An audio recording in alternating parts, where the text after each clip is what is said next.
Neste vídeo vamos ver como determinar a matriz de uma transformação linear a partir da sua lei de transformação, ou então como descobrir qual a lei de transformação de uma transformação linear a partir da imagem dos vetores de uma base do nosso domínio.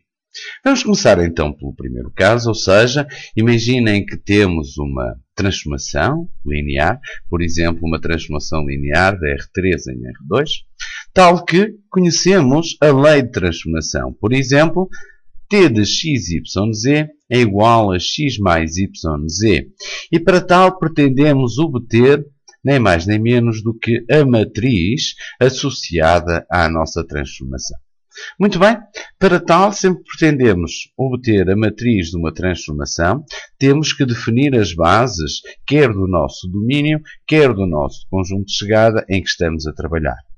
Para tal, vamos definir, e por uma questão de simplificar os cálculos, vamos definir que estamos a trabalhar com as bases canónicas, ou seja, vamos supor a base canónica do nosso domínio, portanto a base canónica de R3, que todos nós conhecemos, ou seja, 1, 0, 0, 0, 1, 0, 0, 0, 1, e a base canónica de R2, todos nós também conhecemos, ou seja, 1, 0, 0, 1. Realço outra vez que apenas estamos a utilizar as bases canónicas por uma questão de simplificar os cálculos. Ou seja, podíamos tomar qualquer base de R3 ou qualquer base de R2 e teríamos a matriz da transformação linear nessas bases que tivéssemos escolhido.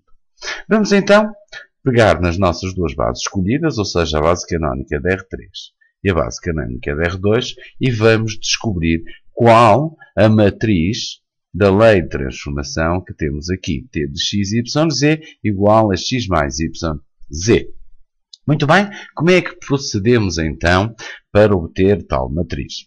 Vamos tomar cada um dos elementos da base do nosso domínio, ou seja, vamos tomar cada vetor da base do domínio e vamos escrevê-lo como combinação linear dos vetores da base do conjunto de chegada, ou seja, neste caso, de R2.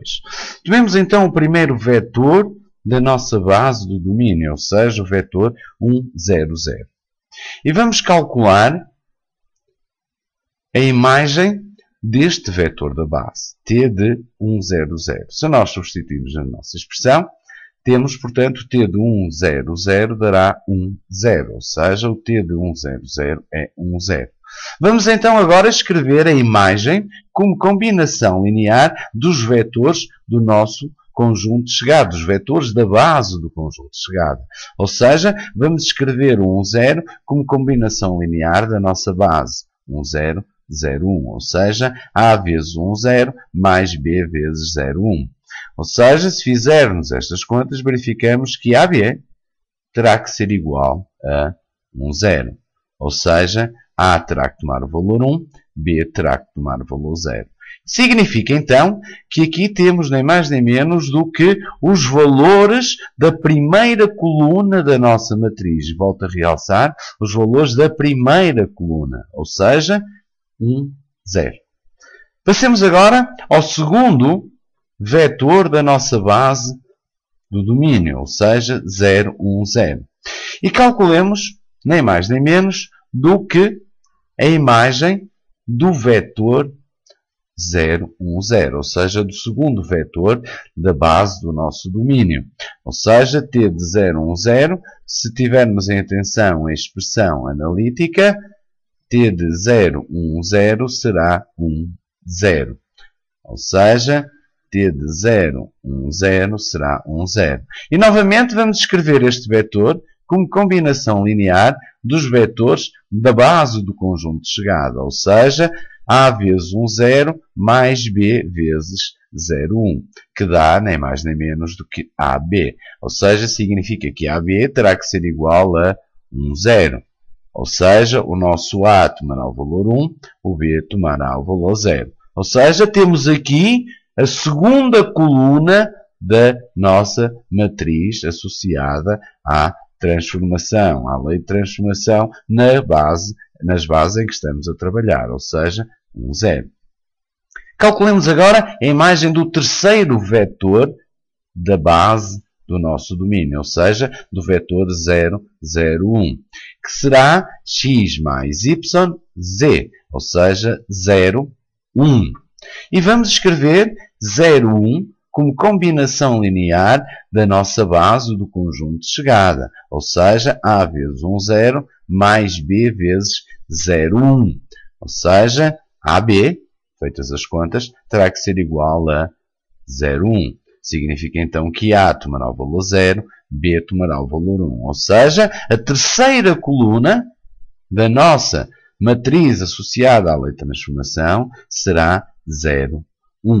E reparem, não temos mais vetores na base do nosso domínio. Ou seja, a matriz associada à lei de transformação é a matriz A, que aqui temos apresentada. Bem, podemos de facto certificar-nos se a nossa matriz está correta ou não. Ou seja, vamos agora andar ao para trás. Vamos, tendo a nossa matriz, descobrir qual é a nossa lei de transformação. Como é que eu, dada a matriz, descubro qual é a lei de transformação? Tão simples e atendendo a que, dado um vetor genérico de coordenadas x, y, z, ou seja, um vetor genérico do nosso domínio, a imagem dele é dada nem mais do que pelo produto da nossa matriz associada à lei de transformação pela matriz coluna das coordenadas do vetor que pretendemos calcular a imagem, ou seja, a matriz A vezes a matriz coluna de x, y, z. E se efetuarmos o cálculo, verificamos que primeira linha vezes primeira coluna, ou seja, x mais y. Segunda linha, primeira coluna, z. Ou seja, significa que temos aqui a matriz coluna das imagens do vetor imagem do nosso vetor do domínio. Ou seja, a imagem de t, o t de x, y, z, a imagem do vetor x, y, z será x, y, z. Bem, um outro problema que surge muitas das vezes é, de facto, como é que eu posso obter a lei de transformação para uma dada transformação em que eu conheço apenas a imagem dos vetores de uma base do domínio. Ok? Por exemplo, este exemplo temos aqui, temos uma transformação de R2 em R2, em que conhecemos a imagem do vetor 1, 2, que é 3 menos 1, e a imagem do vetor 0, 1, que é 1, 2. Como é que eu, de facto, consigo obter a lei de transformação? Muito bem. Primeiro que tudo, há que ter em consideração o seguinte. Reparem que o vetor 1, 2 e o vetor 0, 1 formam uma base de R2. Reparem, são dois vetores que são linearmente independentes. Eu não posso obter o vetor 0, 1 à custa ou a partir do vetor 1, 2. E, de facto, são dois vetores, ou seja, em R2, dois vetores linearmente independentes formam a base. Portanto, não precisamos de muito mais para provar que, de facto, estes dois vetores formam uma base de R2. E, de facto, nós conhecemos a imagem desses dois vetores. Conhecemos a imagem do 1, 2 e conhecemos a imagem do 0, 1. Portanto, a nossa transformação linear de R2 em R2 está perfeitamente definida, porque nós conhecemos a imagem dos vetores de uma das bases de R2. Muito bem, como é que então determinamos a lei de transformação, ou seja, o t de xy, de um vetor genérico?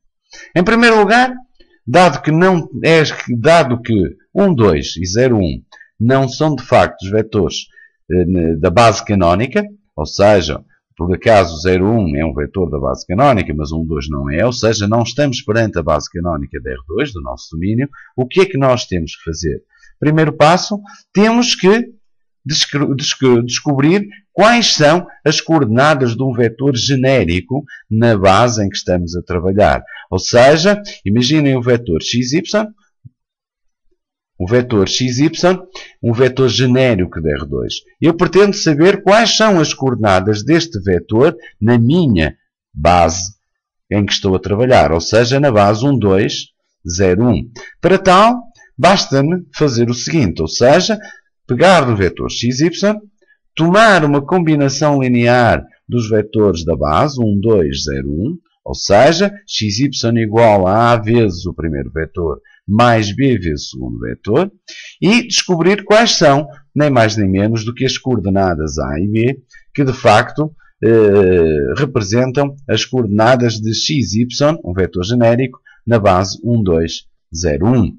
Ou seja, tão simples como, reparem, A mais 0B, 2A mais B. Ou seja, A mais A, 2A mais B terá que ser igual a XY. Ou seja, A igual a X e 2A mais B igual a Y. Ou seja, B igual a Y menos 2X. Significa, então, que qualquer vetor de coordenadas XY se pode escrever como sendo x vezes o primeiro vetor da base mais y menos 2x vezes o segundo vetor da base. Muito bem, neste momento estamos prontos para calcular o t de xy. Isto porquê? Porque reparem, o t de xy é o t de x vezes 1, 2 mais y menos 2x vezes 0, 1. Bem, mas t é linear. E por outro lado, nós conhecemos o valor da imagem de cada um dos vetores da base, ou seja, t de 1, 2 e t de 0, 1.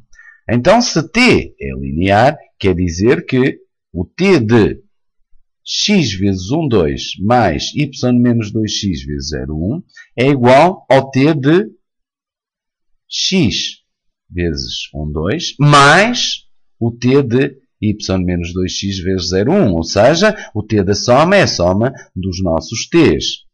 Por outro lado, como o t é linear, eu posso nem mais nem menos do que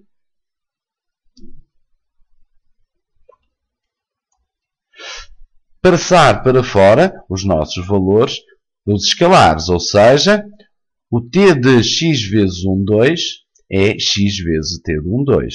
E o t de y menos 2x vezes 0, 1 é y menos 2x vezes o t de 0, 1. Bem, mas isto, o t de 1, 2 e o t de 0, 1, ou seja, o t, a imagem dos vetores da base, nós conhecemos, sabemos que são 3 menos 1 e 1 menos 2. Ou seja, substituindo na expressão, ficaremos então com x vezes 3 menos 1 mais y menos 2x vezes 1, 2. Ou seja, se efetuarmos os cálculos, vamos obter nem mais nem menos do que o t de xy é igual a x mais y menos 5x mais 2y.